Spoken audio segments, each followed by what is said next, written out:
je pense, quand je pense. Je m'appelle Emma Dusson, je suis artiste et la pièce que j'ai imaginée pour la Nuit Blanche sera installée à l'École nationale supérieure d'architecture Paris-Val de Seine. J'ai plus de questions que de réponses. Ce sera une classe de pupitres, d'écoliers, dont l'un sera animé et chantera. Et en fait, je vais faire une performance à 20h30 où je chanterai avec le pupitre et ensuite le pupitre prendra le relais.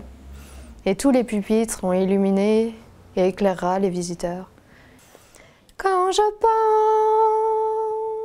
pense, quand je pense.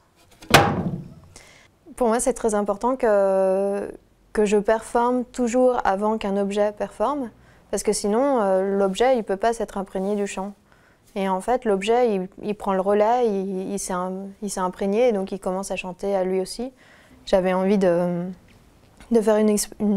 proposer une expérience onirique, de l'ordre du rêve, et en même temps quelque chose d'assez claquant, dans le sens où on est dans une recherche de savoir, de connaissances, avec toutes ces petites lumières qui sont au fond des cases, qu'on essaie d'attraper, et en même temps le clapet, donc d'une certaine façon c'est un peu le système, peut nous claquer les doigts et nous empêcher d'agir, nous empêcher d'apprendre. Et quand j'aurai plus de réponses que de questions. C'est aussi sur la liberté de se poser des questions, c'est-à-dire que souvent, dans le savoir, on demande aux gens qui apprennent de savoir et pas forcément de douter, de se poser des questions.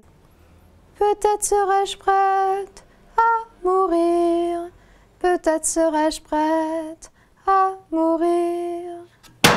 J'utilise des éléments de l'enfance parce que je pense qu'on a tous été enfants alors qu'on n'a pas forcément tous été adultes. Donc du coup, c'est un repère, c'est une interface qui peut nous appeler. Et le chant, c'est quelque chose de... C'est un chant très doux, a cappella, et qui interpelle comme ça, je l'espère. Quand je pense, quand je pense,